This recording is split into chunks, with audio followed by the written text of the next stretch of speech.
because there's a saying, la única lucha perdida es la lucha abandonada. The only fight you lose is the one you give up. We're not giving up this fight. We're not giving up on one of our students. We will win the promise of Brown. All right.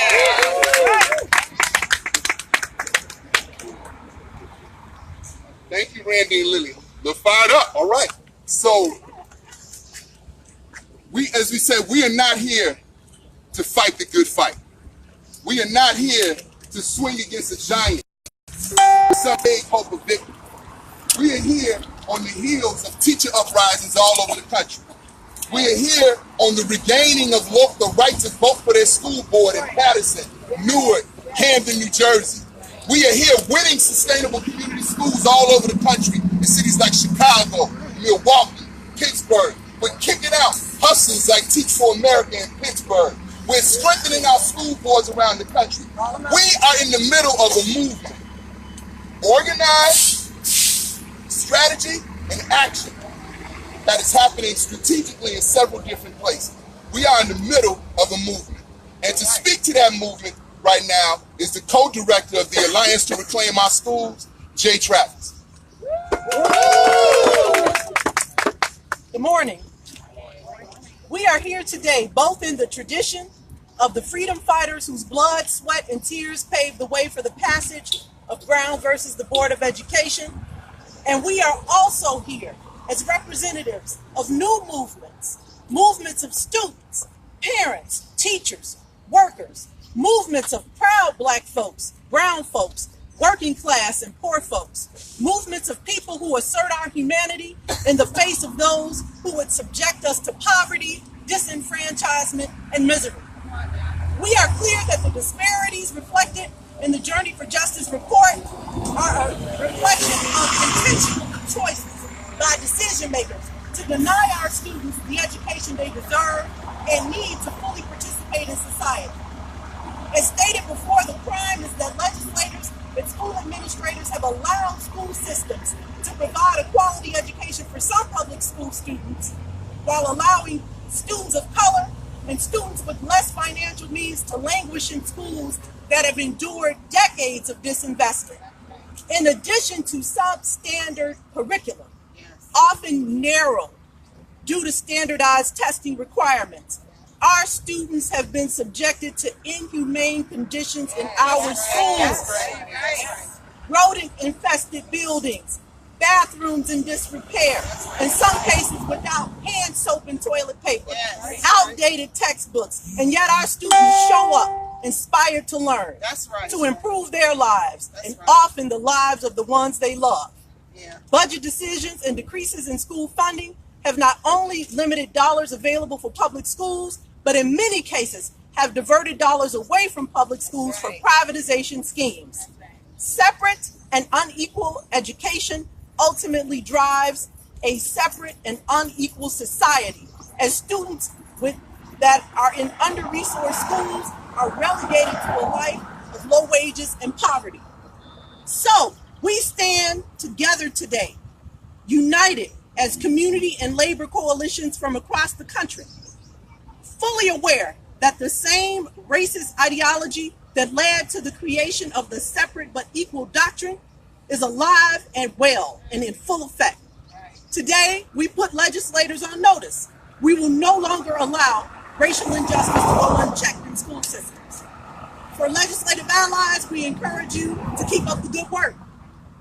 But for those who have not been on our side, we will right the wrongs of systemic racism that continues to permeate school systems in this country. The call for a new Brown v. Board is ultimately a call for new strategies that unite folks that have endured racial injustice in education systems throughout the country. We are in steadfast alignment of the Poor People's Campaign, and as community groups and labor organizations on the racial and education justice battlefield, we stand united.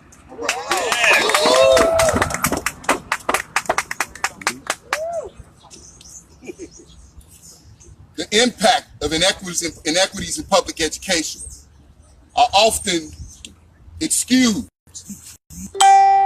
rationalized by ignoring the voices of the people directly impacted. people's opinions of our communities, not their knowledge, their opinions of who we are, infect public education policy. And nowhere is that the attempt to mute that voice more prevalent than when you're looking at our young people with youth organizing groups around the country. But there is an organized network of young people around the country fighting the school-to-prison pipeline, fighting school privatization, demanding equity. And we want to hear from the national director of the Alliance for Education Justice. Right. AJ. All these alliances. Right. The Alliance for Education Justice. Brother Jonathan Stiff. Please give him a round of applause. All right. Good morning. Again, my name is Jonathan Stiff. I'm the National Director for the Alliance for Educational Justice. AJ represents 29 intergenerational and youth-led groups across the country working to dismantle the pipeline. The report for us reveals what we know to be true, that 64 years since Brown versus Board, our schools have become prisons. That instead of opportunities for inspiration, they receive opportunities for incarceration. Right. From the first moment they walk to school, where they're under police surveillance, to passing through metal detectors, to being harassed or kicked out or suspended for adolescent behavior, to what we've seen most recently, the assault of students by school resource officers for minor school discipline infractions, starting with the assault at Spring Valley, where we saw Shakar get flipped over a desk by a school resource officer for allegedly refusing to put away her cell phone. And so this is what schools look like for Black and brown youth 64 years after Brown versus Board of Education. And the course reflections, the equity assessment reveals what we know, that our schools are already on course to be prisons, that our students are being coerced to be prisoners, and that and that young people are now organizing to dismantle the school to prison pipeline, and for them that starts with a fight with police out of schools. And that instead of getting courses, they get cops in their schools. And so we will continue to fight. We stand behind the report, and we call for more cities and more young people to exercise their rights, to organize themselves, to dismantle the school-to-prison pipeline and make schools what they envision and what George Carter, one of our young people, envisioned, where we imagine schools that have mood detectors instead of metal detectors. And that's the vision, and it's what we're fighting for 64 years after Brown versus Board. Thank you. So now we'd like to share with you some of the findings of the report. As we said, we examined 12 cities, and most of them were high schools, but in Chicago we also examined a set of elementary schools and said what opportunities for inspiration do young people have. And I said, as you look at these findings, don't excuse them away. Don't talk about the fact, well, they have more students than this school. Well, the reason this school has 400 students is because it's been starved. 10 years ago, it had 1,500 students. Don't make excuses for inequity. When will we have zero tolerance for inequity? So I'd like to call forward Ms. Beth Glenn, who is the chair of the We Choose Campaign Research and Policy Committee, a noted researcher and educator, and she'll be partnered with Yolanda Johnson from Parents Unified for Local School Education and Parents Educating Parents out of Newark, New Jersey, and Ms. Rosie Grant from Patterson Education Organizing Committee and the Patterson Education Fund, both public school parents. Good morning. Good morning. Again, my name is Beth Glenn. I chair the Research and Policy Committee for the Journey for Justice We Choose campaign. And I want to share with you some of our findings from the report. What we saw across 12 cities echoes what our organizers and reflects trends from research nationwide. We saw that Black, brown, and disadvantaged children are offered fewer courses, less challenging courses, and less access to enrichment. In every pairing of high schools we looked at, majority white schools offered more, both in academic content and in the arts, than majority Black or brown schools. In general, students of color and those in poverty have far fewer opportunities to take advanced placement courses, which can prepare students for college work and allow them to earn college credit for free while they attend high school. In the Milwaukee area, for example, Marshall High School offers 8 AP courses, while Menominee Falls High School nearby offers more than 30 of those same courses. Even though the education federal law sets out 17 categories study to be well-rounded, including world languages, we found the range of classes at predominantly Black and Latino-serving schools paled in comparison to those available to their majority white counterparts. Students attending Denver's Manual High School, 89% of whom were Black and Latino, 90% of whom were poor, could only study Spanish for 2 years, or possibly 3 if they were native speakers already, while their peers at nearby Cherry Creek could study Chinese, French, German, Latin, and Spanish throughout the student's high school career. Cherry Creek students also had access to Spanish conversation, composition, and literature courses that were unavailable at Manual. Another huge gap that stood out in many pairings was the lack of career options at schools serving Black, brown, and students in poverty. For example, we compared Belmont High School in Dayton, Ohio, with the high school in nearby Oakwood. The schools were similar in size, and about half of Belmont students were Black and Latino. The biggest difference, though, is that every Belmont student qualified for free and reduced price meals, while only 2% of the students at Oakwood did. And this degree of segregation was not uncommon around the schools in the country. Children attending at Belmont School have just 2 choices of career fields that they can explore: machine tools and computer applications. And once they complete these introductory courses, there are no more chances for them to expand on that knowledge. By contrast, Oakwood's children can explore biochemical or civil engineering, accounting, fashion design, broadcast journalism, cybersecurity, or working on Wall Street. And they had pathways, not just standalone classes.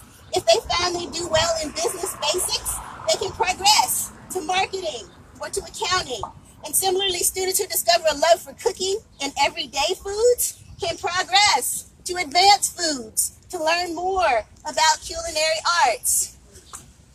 Aside from the number of courses and offerings and pathways, offerings such as My First Home and Working on Wall Street communicate to Oakwood students the range of careers they could consider and the types of lives they might be expected to lead. Such subtle suggestions, along with the availability of advanced coursework, are signs to adolescents. They're clear messages about what their community thinks of their potential. And meanwhile, Belmont students choosing between a basic computing course, a machine course, military service, or a career survey course are being subtly told to limit their ambitions, their horizons, and their dreams. When we looked at K-3, K-8 schools in Chicago, as Jitu mentioned, we found that as the numbers of Black and brown students went up, the number of opportunities to study a world language, art, or access a library went down.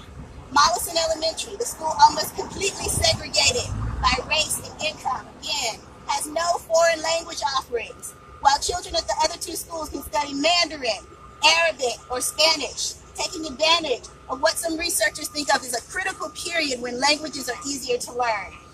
Children at Mollison also have no access to a library or librarian, unlike their peers at Agassiz, who can access books and knowledgeable staff even after school hours and after the school would normally be closed. Both the more affluent schools serving substantial portions of white students also offered algebra in the 8th grade, while the almost entirely Black and disadvantaged student body at Mollison must wait until high school to study algebra. Former Mollison students with an aptitude for math might never have room in their high school schedule for advanced classes such as calculus or trigonometry, if their school offers those classes, because they spent their freshman year taking a class that was available to their peers in the 8th grade. The trend of diminished access to high-level math and science courses continued through high school. Most, but not all, the majority Black schools offered calculus or physics to students, but generally only one course option, while the majority white schools offered several. For example, McDonough 35 High School in New Orleans offered physics, but nearby Chalmette High School offered a 2nd year of advanced physics and a separate course in physical science. These blocked opportunities to learn, to access inspiration, exploration, and acceleration have real-world consequences. Students who take less challenging courses are less likely to graduate from high school. They are less likely to get accepted to college, less likely to finish a degree, and then secure stable and satisfying employment, even if they don't get a degree.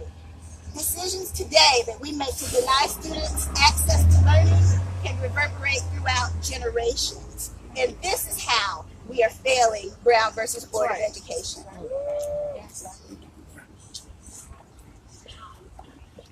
So yes, I am Yolanda Johnson, parent from Newark, also a member of Pulse and the founder and CEO of Parents Educating Parents. And the report is true. In Newark, we suffer from kids committing suicide.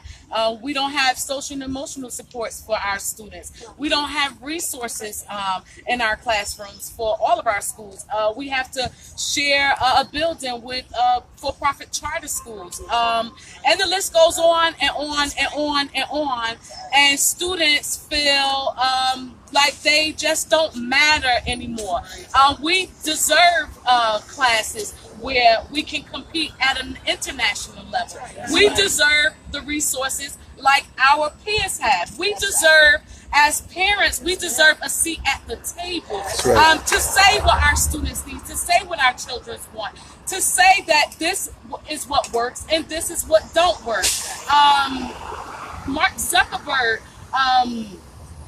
dumped $100 million into Newark Public School District. Newark Public School District did not see that $100 million. But the charter schools, they saw that money. Okay? Services were taken away. We don't have attendance counselors. We don't have social workers. We don't have librarians. Our students aren't even prepared to enter into college knowing how to read.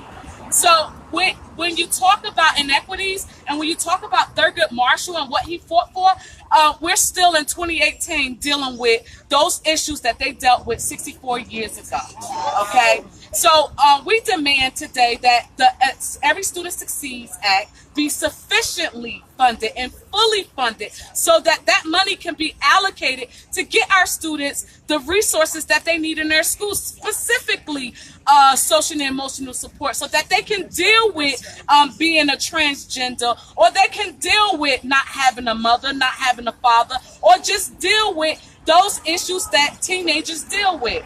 So I stand with the report, and I stand with everybody else that's standing here today to say fully support what we should have been given years ago. All right. Good morning. I'm Rosie Grant. I'm the Executive Director of Patterson Education Fund and a supporting member of the Parent Education Organizing Council in Patterson.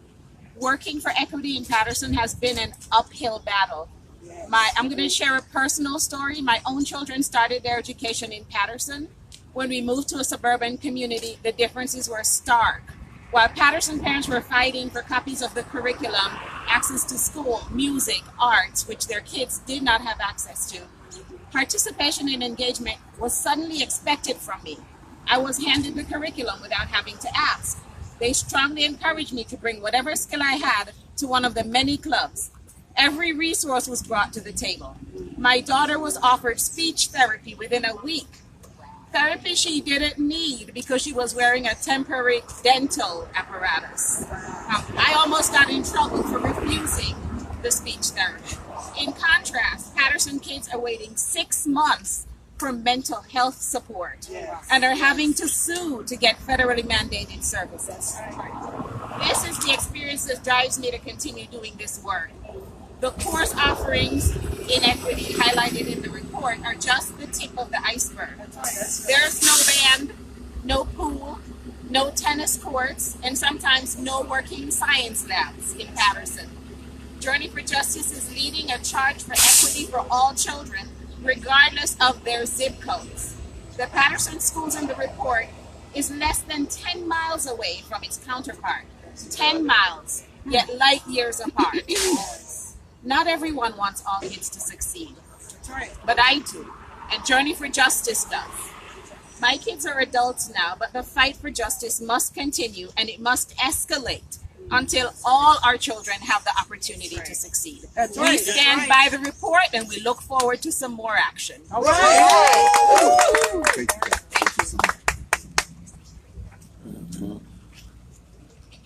So as we said before, when will we have zero tolerance for inequity? when we are talking about equity, we are not against young people that have the advantages they have.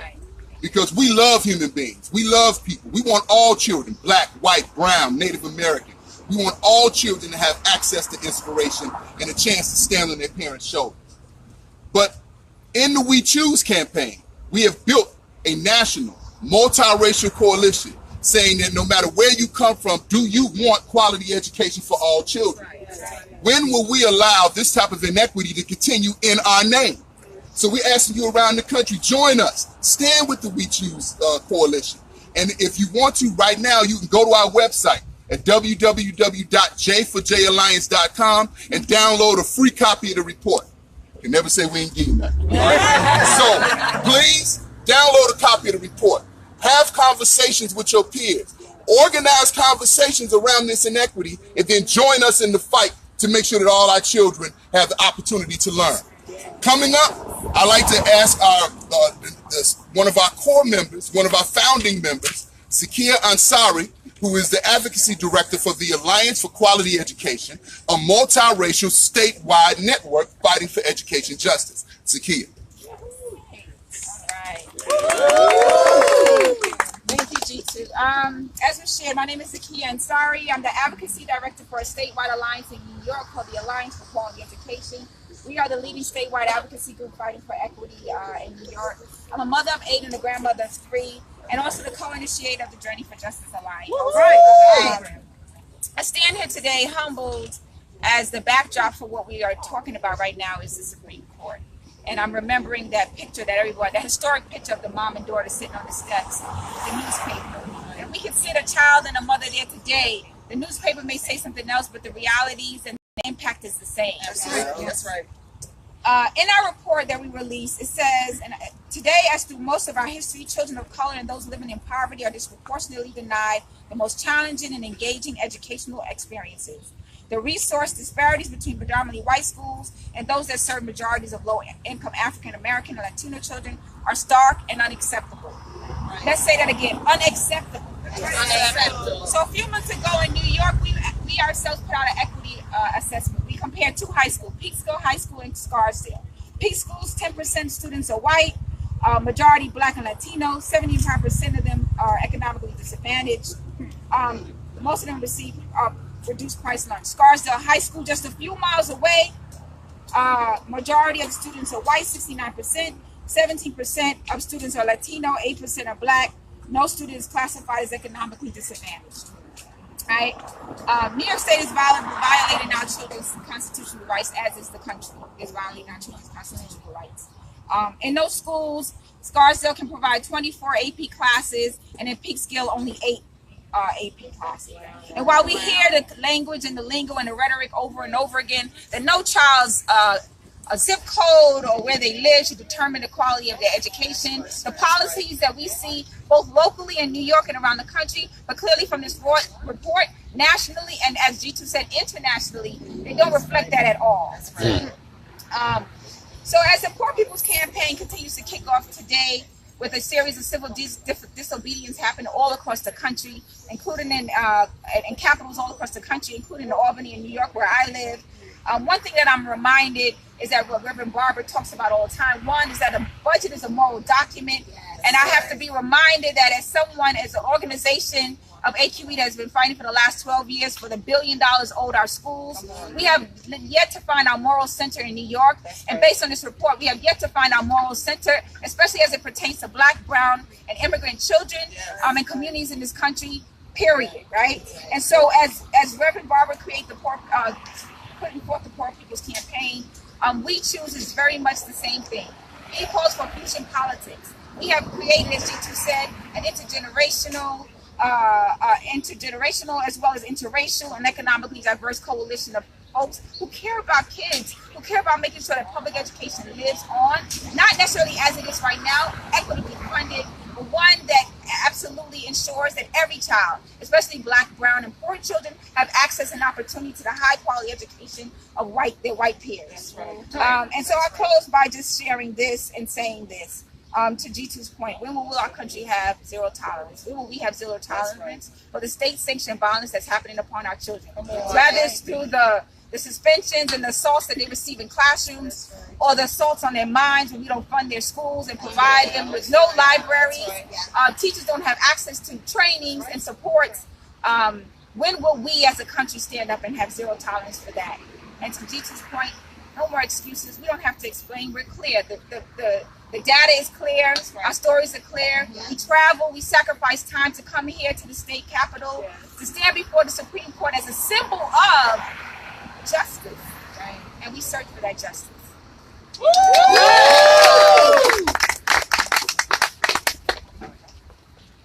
We ask you to go to our website, look at the report, and you can see the federal, state, and local demands that we have. In the upcoming months, we'll also be releasing a report with the Alliance to Reclaim Our Schools on how we can invest to make this equity real, how we can invest resources in our schools with the clear intent of making sure that we repair this breach, that we repair this harm. I was sitting on the side wondering, should I say this? And I'm just going to say it, right? We want to send a message to the privatization movement. To all of those hustlers who purchase legislators, who overwhelm school district elections with millions of dollars, who give people trinkets to stand up and say, close our schools. We want you to meet your enemy today. Today, we are not activists. We are organized. So we are those ones in the city that did hunger strikes. We are the people in those cities who shut down school board meetings and demanded justice and won millions of dollars for sustainable community schools. You may have the money, but I want you to reflect. You know you don't have the people. So we are launching a campaign that we will make sure elected officials have public education at the top of their agenda, or they will not be in office anymore. We want you out of our communities. We want you away from our children. I am a public school parent, and you will not get close to my son. So what we're saying today is get ready. Because you see it happening in cities around the country. When in Colorado, the Democratic Assembly told Democrats for education reform, we don't want you in our education, we don't want you in our Democratic Party. When the NAACP, after reviewing death by 1,000 cuts, called for a national moratorium on charter expansion. Welcome to the education justice movement. Available for any questions.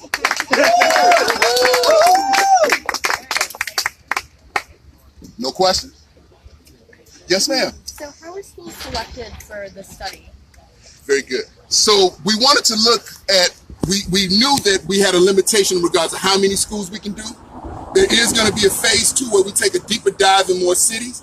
But we just looked at schools like, for example, in Chicago, what is a high school that serves a large number of white students? We chose Lincoln Park High School.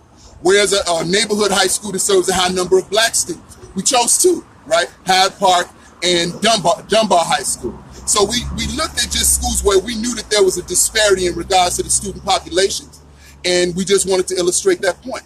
But one of our next steps is that we want to go in at least 30 cities and take a deeper dive. We want to not only look at course offerings, we also want to look at how discipline is administered, right? Just think about this. We took zero tolerance, a policy from the war on drugs, which could be his own press conference. And we hurled that on black and brown children. So how many millions of lives have we ruined as a country? When all that young person needed was somebody to understand that, look, my mother is on the street. I'm raising my little brothers and sisters myself. I'm coming to school every day. I might be here late, but I'm trying. But what that child got was kicked. How many millions of young people have we done that to? Our work is to make sure that this country faces its ugly. It has to face its ugly in order to get beautiful again. If it doesn't, then it's just makeup. It's just makeup. So is that helpful? Yeah. How do you plan on having your demands heard? Yes, ma'am. Thank you very much. So what we plan to do is many of the national organizations that are involved, we're going to strategize. Let me say this first. Through the We Choose campaign, we've already done 34 town hall meetings around the country. We've won policy in several different cities, right? So now we want to escalate that. And we want to place pressure on elected officials at the local and at the state level, because there are ways to ensure equity at the district level. For example, Chicago Public Schools, over $700 million of their budget right now is dedicated to school privatization. What if that was realigned for equity? right? So instead of building a charter school where nobody's asking for it, make sure that you have small class sizes in that neighborhood school. So what we have around the country is what we call misplaced aggression. Right? You ever had a headache? Imagine going to the doctor, saying, I got a headache, and in 5 minutes you prep for brain surgery. Wow. So there's no examination, there's no real deep analysis of what the problem is. They just cut it. That's what's happened to our communities. Nobody's dealing with the inequity, they're just cutting. And so we're saying that what we plan to do now is use the base that we're already building. And we want to go deeper in those cities. And we are so proud that all of our partners are standing with us today, right? So they want me to plug the conference. So one of the opportunities is this coming. Yes. One of the opportunities is this coming Friday, 18th to the 20th. We're actually having the Journey for Justice Alliance National Conference at the school that was won due to a 34-day hunger strike. There was a school that was being closed in Chicago. It was our last open enrollment neighborhood high school, which means if that school would have closed, gentrification would have been on steroids. And a whole community united, a whole city united, along with 12 mothers and fathers. I was one of them that waged a 34-day hunger strike. And we also saw the plans for the Obama Presidential Center. And the plans had the northern tip of the Presidential Center was where Dyett High School sits today. So this was a plan to move us out the neighborhood that we stopped, that we won. And today, that school is open with $16 million in new investments for neighborhood children. So we shouldn't have to go to those lengths. That's right. But we will go to those lengths to make sure that we have equity in public education. So we'll be following up that way. So look forward to town hall meetings happening closer to the midterm elections where public education is a major focus. Other than that, just stay tuned. All right? Any other questions? We good? All right. Gratitude. Thank you very much. All right. Any comments? We're going to talk to Jitu in a few minutes. I did not know, when we came out here, we didn't know that he was one of the parents who staged the hunger strike in Chicago. And that's something. And we talked about that story on Coffee, Current Events, and Politics with you last year. Nobody else talked about those parents fighting for their kids' schools. Nobody else but us did. And now we're going to talk to one of the parents and the head of this movement that you better believe Luqman Nation is going to be all over as long as it is going on. We're going to talk to Jitu in a few minutes.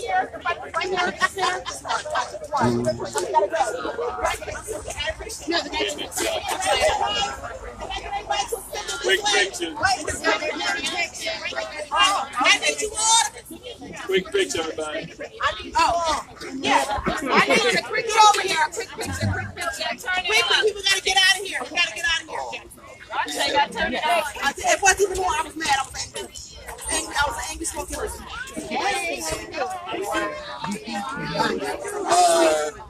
Lee, Jay. Come on in. Oh, you want to hold these?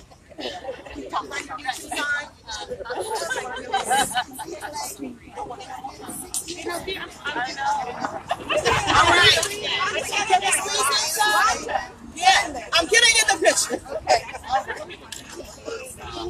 I'm in. We're good. All right. Give us the cue. All right, one. We're looking here. One up there. Yeah. You're not in.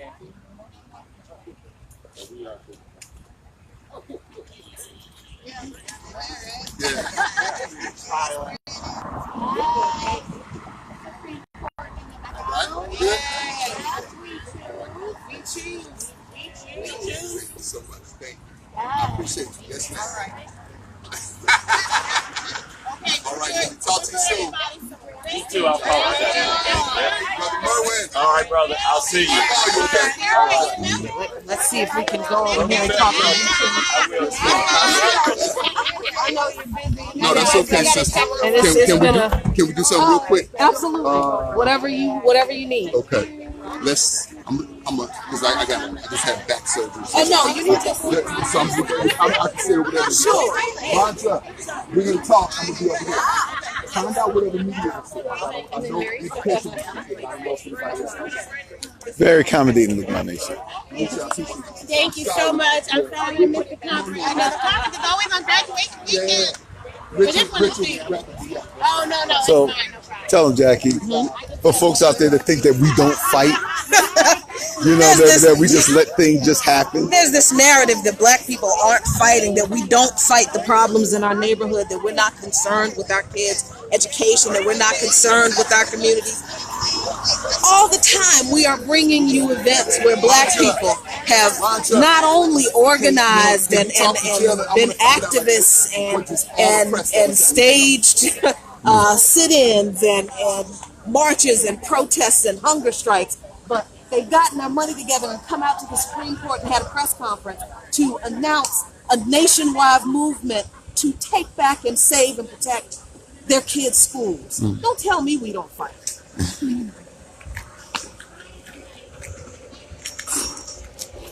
I take that back.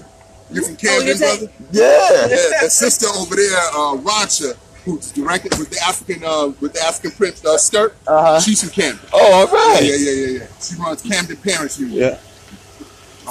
So we know that you're busy and you've been out here for for a while. And Yes, ma'am. I was listening to the stats and I was reading the signs, and it was hard for me not to cry because when my husband and I grew up in public school, he went to Camden Public Schools, I went to DC Public Schools, Yes, ma'am. went to Balloon Senior High School, and we talked then about how unequal we knew our schools were then. What, 30 years ago? Over 30 years ago. Yeah. And now we've seen it's gotten worse. Yeah. And we're looking at the connections between the lack of quality education that our children get, Yes, ma'am. that Latino children get, that Native children get, that immigrant children get, Yes, ma'am. and the way our media is run, and the narratives the media puts out about people. And we see these connections between our children not even being equipped to defend themselves. Yes, ma'am. So Yes, ma'am. let me stop talking, because y'all know how I do. You know how I get. Let me stop talking and let you tell our audience who you are, what you do, and why this is so important. Okay.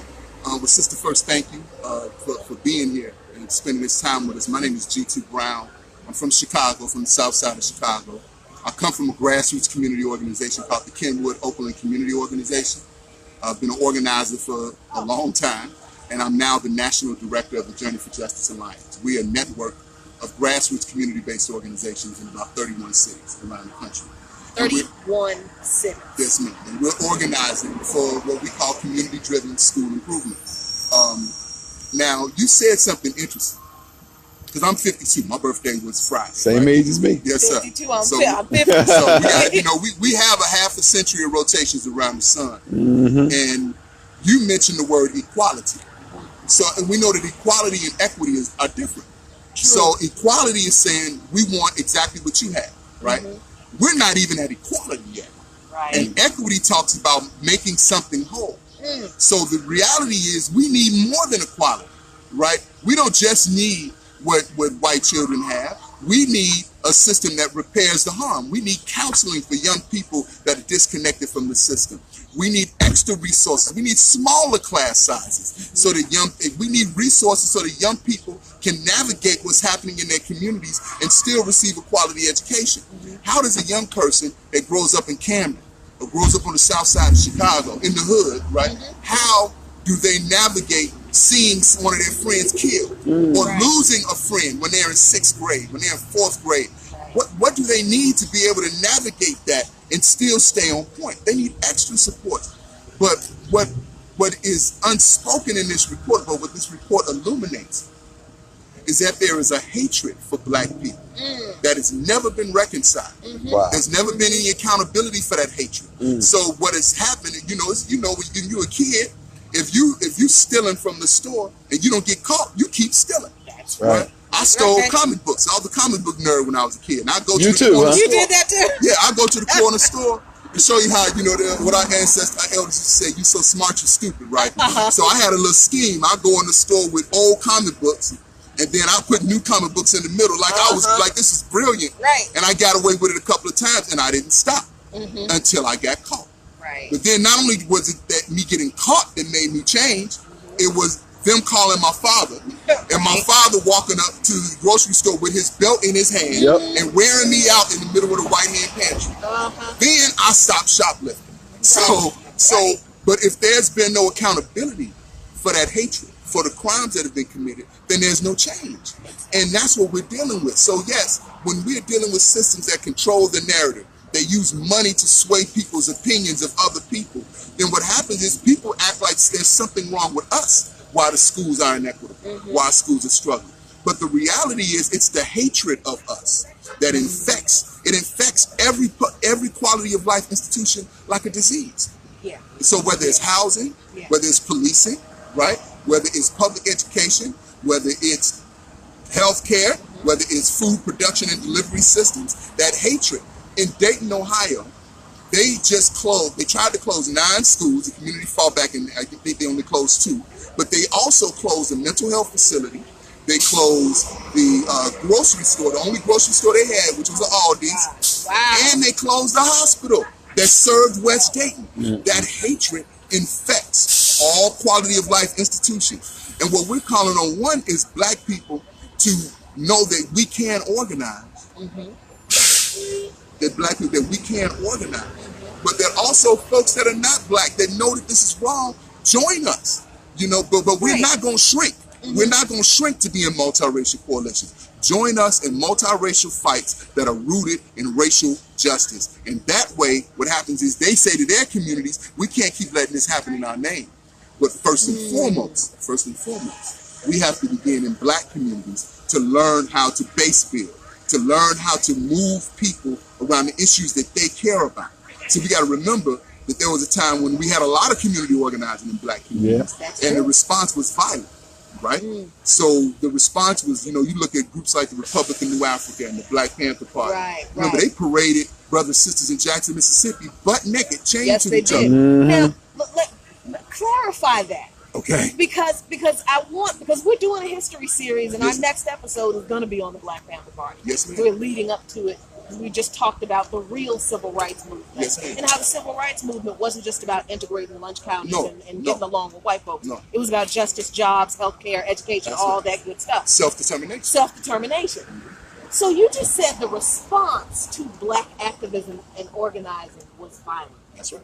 Explain the difference between that truth and the way that history is taught. Absolutely. So the way that history is taught is that the history is taught in a way that, one, demonizes those organizations, but then two, even in the traditional civil rights movement, leaves out the organizing part and lifts up the activism part. And I want to say that to people. So we are taught in public schools that Rosa Parks was tired and she got on the bus, and that, you know, it was a momentary decision that she made. Not that she was an organizer already, that she was in the strategy sessions with E.D. Nixon, that there was sisters that were going to do it as an intentional effort to kick off the Montgomery bus boycott. It was a tactic. The other sisters one of the sisters was pregnant, right? And she was unmarried. And then the traditional civil rights movement didn't think that would be a good look. So then Rosa Parks said, I'll do it. She made, in a strategy session, she made a conscious decision as part of her connection to an organized body of people, this is how we will launch the Montgomery bus boycott. It is not taught that way. It is taught, you know, we are not taught about Ella Baker. Well, we are taught, and no disrespect, you know, we love Dr. Martin Luther King. We love him. He's one of our ancestors. And he made, and regardless of whatever people think, he knew that his life was on the line. How many of us would honestly do that work like Malcolm did, knowing that that time when this earth was probably coming to an end? So I'll never disrespect Martin Luther King. But what I will say is that what historians have done through revisionist history is lifted up the role of Martin Luther King and diminished the role of those people like Septima Clark and Ella Baker who built organizations. When Martin Luther King went to speak, he wasn't just speaking to church folk. Those were community organizations bringing their membership, right? And so, when the young people sat at the lunch counters, These were not young people who just had a moral epiphany. These were young people trained by Ella Baker in the organization that she started. What did we just tell you? What we just tell you the other night? Yes, What we just tell you? What was that? Thursday night. We did Friday night. Friday night we did that show. Now, So I'm sorry. Go ahead. no, because we kind of short on time. Yeah. What I wanted to connect the dots with Yes, sir. is that you spoke about that every time Black people organized, it was always met with violence. Yes, sir. Now, here we are, 60-some years after the decision of Brown v. Board. Brown versus Board. How explain to the audience why this is violence. Yeah. This is a form of violence. Absolutely. The way that our children are being treated in school. Absolutely. And if you could just connect the dots for us. Absolutely. So, again, like I said, the treatment of Black children and brown children and immigrant children and Native American children is rooted in a hatred that, Dr. Bobby Wright, in his brilliant essay, said is psychopathic.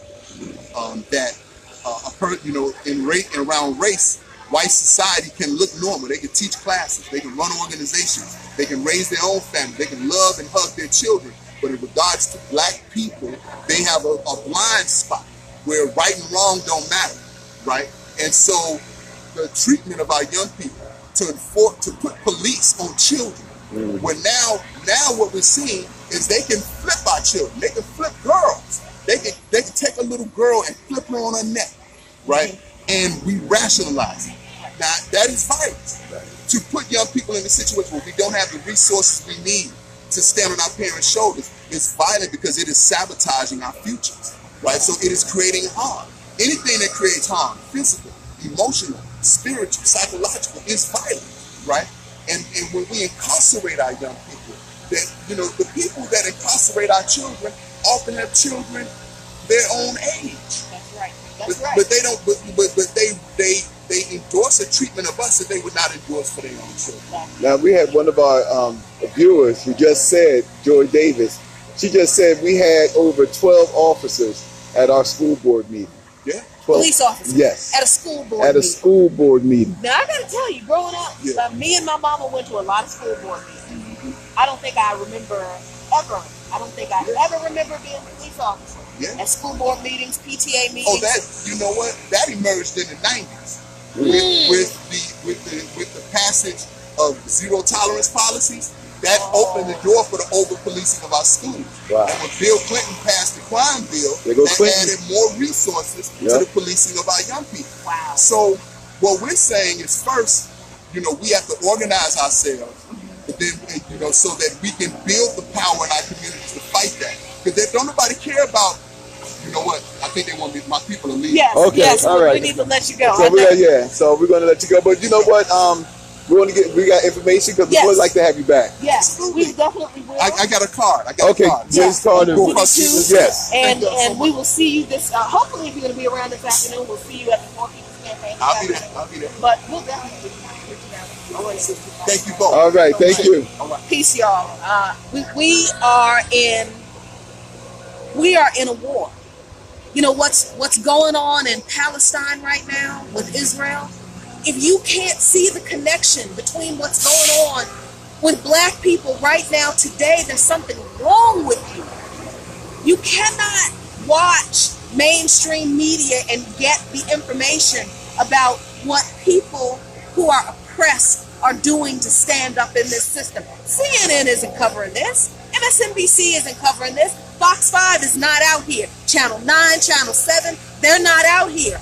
We are. And we are waging a war against the powers that be, against brown and Black and Latino and Native people all around this world. And if any of you progressives believe that you can get Medicare for all or anything else you want without fighting for justice for the oppressed, you are delusional. So we're going to have this report available for you on our webpage. I think we'll be coming to you live from the Poor People's Campaign event later on this afternoon. Yeah, we have our church is going to be involved in it. Yeah, we're going to be out there with our church, Plymouth Congregational United Church of Christ. We got a lot of work to do, y'all. And we don't have any more time to sugarcoat any of this. So thanks for joining us today at the Supreme Court of the United States of America in Washington, D.C. This is Jackie Luqman and After Shahi Luqman. telling you peace, be good to each other.